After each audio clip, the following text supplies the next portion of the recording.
Rickshaw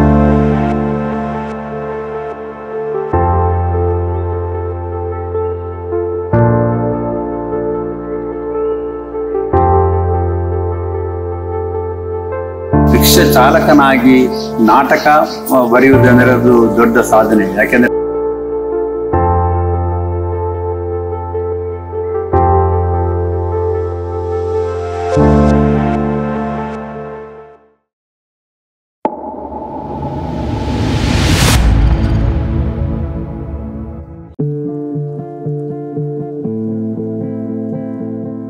ಬಾಲ್ಯದಲ್ಲೇ ನಾಟಕ ರಚನೆ ಮೇಲೆ ಆಸಕ್ತಿ ಬಿಡದೆ ಬಾಲ್ಯದಲ್ಲೇ ನಾಟಕ ರಚಿಸಿ ಪ್ರದರ್ಶನ ನೀಡಿದ ವ್ಯಕ್ತಿ. ವೃತ್ತಿಯಲ್ಲಿ ಆಟೋ ಚಾಲಕರಾದರೂ ಎಂದಿಗೂ ನಾಟಕ ರಚನೆ, ಪುಸ್ತಕ ಬರಹಗಳಲ್ಲಿ ತೊಡಗಿರುವ ಪ್ರಕಾಶ್ ವಿಎನ್.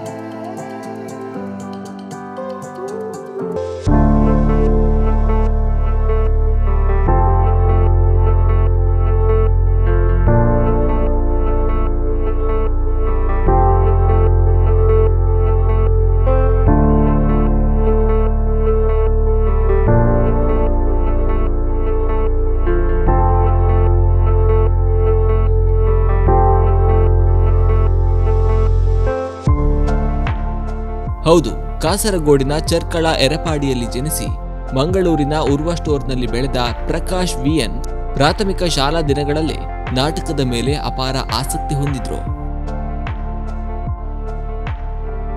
ಹೀಗೆ ನಾಟಕ ಪ್ರದರ್ಶನ ನೋಡುತ್ತಲೇ ಪ್ರೌಢಶಾಲಾ ಶಿಕ್ಷಣದ ವೇಳೆ ತಮ್ಮ 14ನೆಯ ವಯಸ್ಸಿನಲ್ಲಿ ನಾಟಕ ಬರೆಯಲು ಆರಂಭಿಸಿ ತಮ್ಮ ಮೊದಲ ನಾಟಕ ಮೂಡಾಯಿ ಪಡ್ಡಾಯಿ ಎಂಬ ನಾಟಕವನ್ನು ಬರೆದರು.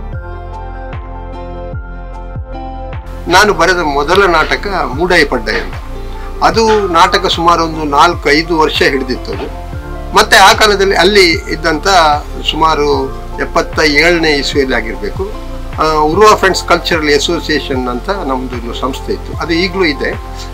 ಅಲ್ಲಿ ನನ್ನ ಮೊದಲ ನಾಟಕ ರಂಗಕ್ಕೇರಿತ್ತು, ಮೂಡಾಯಿ ಪಡ್ಡಾಯಿ ಅಂತ.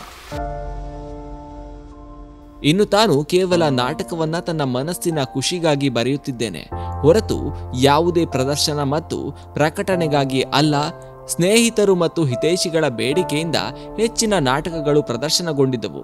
ಅದರಲ್ಲೂ ನಾನು ಬರೆದ ಬಾಡಾಯಿಲ್, ಬೊರ್ಚಾಂಡಪ್ಪ ಬುಡೇದಿ, ನಾಲ್ಗೆನ್ನ ಭೂಮಿ ನಾಟಕ ಕಾಸರಗೋಡಿನ ಸ್ಪರ್ಧೆಯಲ್ಲಿ 3 ಬಾರಿ ಪ್ರಥಮ ಸ್ಥಾನ ಪಡೆದಿತ್ತು. ಆಟೋ ಚಾಲನೆ ನನ್ನ ವೃತ್ತಿ. ನಾನು ಮೂಲತಃ 1993ರಿಂದ ನಾನು ರಿಕ್ಷಾಗಳನ್ನು ಓಡಿಸ್ತಾ ಇದ್ದೇನೆ. ಅದು ನನ್ನ ವೃತ್ತಿ, ಜೀವನೋಪಾಯಕ್ಕಾಗಿ ನಾನು ರಿಕ್ಷಾ ಚಾಲನೆ ಮಾಡ್ತಾ ಇದ್ದೇನೆ. ಇದು ಬರವಣಿಗೆ ನನ್ನ ಹವ್ಯಾಸ. ಹಾಗಾಗಿ ನಾನು ಅಲ್ಲಿ ಈಗ ನನಗೆ ಒಂದಷ್ಟು ಸಮಯ ಸಿಗ್ತದೆ. ಈ ಸಮಯ ಸಿಕ್ಕುವಾಗ ಸಮಯವನ್ನು ಸದುಪಯೋಗ ಮಾಡೋಣ ಅಂತ ಹೇಳಿ ನಾನು ನಾಟಕ ಬರೀತೇನೆ. ನಾಟಕ ಬರೆಯುವುದು ನನ್ನ ಆಸಕ್ತಿ ಮತ್ತು ನನ್ನ ಹವ್ಯಾಸ. ಹಾಗಾಗಿ ನಾನು ಒಂದಷ್ಟು ನಾಟಕ ಬರಿತಾ ಇದ್ದೇನೆ, ಮತ್ತು ಏನೆಲ್ಲ ಕೆಲವು ಗೀಚುತ್ತಾ ಇದ್ದೇನೆ ಬೇರೆ ಬೇರೆ ಇದರಲ್ಲಿ. ಹಾಗೆ ನನಗೆ ಕೆಲವು ಆಸಕ್ತಿ ಕಂಡಂಥ ವಿಚಾರಗಳನ್ನು ನಾನು ಬರಿತೇನೆ. ನನಗೆ ಒಂದು ಇಲ್ಲಿ ಶಾಂತಿ ನೆಲೆಸಬೇಕು, ನಮ್ಮಲ್ಲಿ ಸೌಹಾರ್ದ ಇರಬೇಕು, ಮತ್ತು ನಾವು ಮೌಢ್ಯತೆಯನ್ನು ಬಿಟ್ಟು ಹೊರಗೆ ಬರಬೇಕು, ಮತ್ತು ನಾವು ಸತ್ಯ ಸಂಗತಿಯನ್ನು ಅರಿಬೇಕು, ಅದನ್ನು ತಿಳಿಸ್ಬೇಕು 4 ಜನರಿಗೆ ಅಂತ ನನ್ನ ಉದ್ದೇಶ. ಹಾಗಾಗಿ ನಾನು ನಾಟಕಗಳನ್ನು ಬರಿತಾ ಇದ್ದೇನೆ. ಮತ್ತು ನಾಟಕ ನನ್ನ ಆಸಕ್ತಿಯ ಕ್ಷೇತ್ರ. ನಮ್ಮದು ಆಯನ ನಾಟಕದ ಮನೆ ಅಂತ ನಮ್ಮದು ಮಂಗಳೂರಿನಲ್ಲಿ ಸುಮಾರು 85ರಿಂದ ನಾವು ಇತ್ತು, ಈಗಲೂ ಇದೆ. ಅಲ್ಲಿ ಸುಮಾರು ಒಂದು 30-35 ನಾಟಕಗಳನ್ನು ನಾನು ಪ್ರದರ್ಶನ ಮಾಡಿದ್ದೇನೆ. ಮತ್ತು ನಾನು ಆಯನದ ಒಬ್ಬ ಸಕ್ರಿಯ ಸದಸ್ಯನಾಗಿದ್ದೆ. ಈಗ ನಾನು ಹೊಸತಾಗಿ ಬರೆದದ್ದು ನನ್ನ ಪ್ರಥಮ ಮುದ್ರಣ ಆದಂಥ ನಾಟಕ ನಮ್ಮವನು ಶ್ರೀರಾಮಚಂದ್ರ. ಈ ನಾಟಕವನ್ನು ಮೊನ್ನೆ ಪ್ರೇಮಿಗಳ ದಿನಾಚರಣೆಯ ದಿನ ಟೌನ್ ಹಾಲ್ನಲ್ಲಿ ಪುಸ್ತಕ ಪ್ರೇಮಿಗಳ ದಿನಾಚರಣೆ ಅಂತ ಮಾಡಿ ಅಲ್ಲಿ 10 ಪುಸ್ತಕಗಳನ್ನು ಬಿಡುಗಡೆ ಮಾಡಿದ್ರು. ಅದರಲ್ಲಿ ಒಂದು ನನ್ನ ಪುಸ್ತಕ. ಇದು ಅಲ್ಲಿ ಆ ದಿನ ಪ್ರದರ್ಶನ ಅದನ್ನು ಬಿಡುಗಡೆಯಾದಂಥ ನಾಟಕ. ಇದು ನನ್ನ ಮೊದಲ ಮುದ್ರಿತ ನಾಟಕ. ನಾನು ಸುಮಾರು ಒಂದು 7-8 ನಾಟಕ ಬರೆದಿದ್ದೇನೆ. ಮೂಡಾಯಿ ಪಡ್ಡಾಯಿ, ಬಾಡೇದಿಲ್, ಬೊರ್ಚಾಂಡಪ್ಪ ಬುಡೇದಿ, ಕರಿಯನ ಕೋಲ, ನಾಲ್ಗೆನ ಭೂಮಿ, ಮತ್ತೆ ಚಿರಸ್ಮರಣೆಯ ನಾಟಕ ರೂಪ ಕಯ್ಯೂರು. ಈಗ ಬರೆದ ನಾಟಕ ನಮ್ಮವನು ಶ್ರೀರಾಮಚಂದ್ರ ಅಂತ. ಮುದ್ರಿತ ಆದಂಥ ಮೊದಲ ನಾಟಕವೇ ಇದು.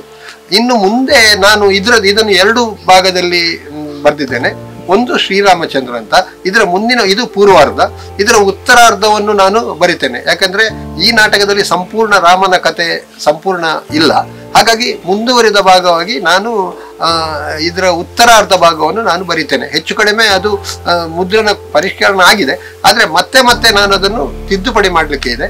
ಹಾಗಾಗಿ ಅದು ನೆಕ್ಸ್ಟ್ ನನ್ನ ಮುಂದಿನ ಯೋಜನೆ ಆಗಿದೆ. ಅದು ಬಿಟ್ಟು ನಾನು ಗಾಂಧೀಜಿ ವರ್ಸಸ್ ಗೋಡ್ಸೆ ಬಗ್ಗೆ ಒಂದು ನಾಟಕ ಬರಿಬೇಕು ಅಂತ ಇದ್ದೇನೆ. ಎಲ್ಲ ಚೌಕಟ್ಟು ಹಾಕಿಟ್ಟಿದ್ದೇನೆ. ಅದು ನನ್ನ ಮುಂದಿನ ನಾಟಕ ಆಗಿ ಬರಬಹುದು. ಪ್ರಕಾಶ್ ನಾಯ್ಕ ಇವರು ರಿಕ್ಷಾ ಚಾಲಕನಾಗಿ ನಾಟಕ ಬರೆಯುವುದಂದ್ರೆ ಅದು ದೊಡ್ಡ ಸಾಧನೆ. ಯಾಕೆಂದ್ರೆ ರಿಕ್ಷಾ ಚಾಲಕರಿಗೆ ಕೆಲಸ ಮಾಡಿಯೇ ಸುಸ್ತಾಗ್ತದೆ, ಆದರೂ ನಾಟಕ ಬರೀತಾರೆ. ಅವರು ಇನ್ನೂ ಕೂಡ ಬೇರೆ ಬೇರೆ ನಾಟಕ ಬರೆಯೋದಾದ್ರೆ ನಮ್ಮ ಸಹಾಯ ಯಾವಾಗಲೂ ಇರ್ತದೆ. ಹಾಗೆ ಇನ್ನೂ ಕೂಡ ಬೇರೆ ಬೇರೆ ಥರದ ನಾಟಕ ಬರೀಬೇಕು ಅಂತ ನನಗೆ ಪರಿಚಯ ಅಂದರೆ ಆಯನ ನಾಟಕ ಮನೆ ಅಂತ ಇತ್ತು. ಅದರಲ್ಲಿ ನಾವು ನಾಟಕಕ್ಕೆ ಪ್ರಾಕ್ಟಿಕಲ್ ಹೋದಾಗ ಅವರ ಪರಿಚಯ ಆಯಿತು. ಆಮೇಲೆ ಅವರ ಕರಿಯನ ಕೋಲ ನಾಟಕ ಎಂಬ ನಾಟಕದಲ್ಲಿ ನಾನು ಅವರಿಗೆ ಪರಿಕಾರ ಏನೆಲ್ಲ ಬೇಕು ಅದನ್ನೆಲ್ಲ ಹೆಲ್ಪ್ ಮಾಡಿದ್ದೀನಿ. ಹಾಗೆ ಪರಿಚಯ ಮುಂದುವರಿದು ನಾವು ಕುದುರೆಮುಖದಲ್ಲಿ ನಮ್ಮ ಎಂಪ್ಲಾಯ್ ಅವರು ನಾಟಕ ಮಾಡುವ ಅಂತ ಹೇಳಿದಾಗ ಅವರ ಮುಖಾಂತರ ನಾವು ಒಂದು ನಾಲ್ಗೆನ ಭೂಮಿ ನಾಟಕವನ್ನು ಧರಣಿ ಮಂಡಲ ಮಧ್ಯೊಳಗೆ ಅಂತೇಳಿ ಕನ್ನಡದಲ್ಲಿ ಮಾಡಿದ್ದು. ಅದು ಸ್ಟೇಟ್ ಲೆವೆಲ್ ಕೂಡ ಹೋಗಿದೆ ಆ ನಾಟಕವನ್ನು ಇಟ್ಕೊಂಡು. ಆ ನಾಟಕ ಫಸ್ಟ್ ಪ್ರೈಸ್ ಬಂತು. ಆಮೇಲೆ ನಮಗೆ ಆ ನಾಟಕದ ಮೇಲೆ ನಾಟಕ ಅಂದರೆ ಒಂದು 10-12 ಜನಕ್ಕೆ ಭಾರಿ ಇಂಟ್ರೆಸ್ಟ್ ಆಯಿತು. ಆಮೇಲೆ ಇನ್ನೊಂದು ಕೂಡ ನಾಟಕ ಅವರು ನಮಗೆ ಡೈರೆಕ್ಟ್ ಮಾಡಲಿ ಹೆಲ್ಪ್ ಮಾಡಿದ್ದಾರೆ, ವಾರ್ಡ್ ನಂಬರ್ 6 ಅಂತೇಳಿ. ಹಾಗೆ ಒಂದು 10-15 ಜನ ನಾಟಕ ಆಕ್ಟರ್ ಆಗಿದ್ರು. ಮತ್ತೆ ಅವರ ಮುಖಾಂತರ ಒಂದು ಅಷ್ಟು ಪ್ರೇಕ್ಷಕರಾಗಿದ್ರು ಆ ಟೈಮಲ್ಲಿ. ಒಟ್ಟಿನಲ್ಲಿ ವೃತ್ತಿಯಲ್ಲಿ ಆಟೋ ಚಾಲಕರಾಗಿರುವ ಪ್ರಕಾಶ್ ಅವರ ನಾಟಕದ ಮೇಲಿರುವ ಅಭಿಮಾನ ಮತ್ತು ಪ್ರೀತಿ ಅವರಿಂದ 10 ನಾಟಕ ಬರೆಸಿ ಪ್ರದರ್ಶನ ನೀಡುವಂತೆ ಮಾಡಿದೆ. ಆರ್ಥಿಕವಾಗಿ ಸಂಕಷ್ಟದಲ್ಲಿದ್ದರೂ ನಾಟಕದ ಮೇಲಿನ ಗೌರವದಿಂದ ಇನ್ನಷ್ಟು ನಾಟಕ ಬರೆಯುವ ಆಸೆಯನ್ನ ಹೊಂದಿರುವ ಪ್ರಕಾಶ್ ಅವರಿಗೆ ನಮ್ಮದೊಂದು ಸಲಾಂ.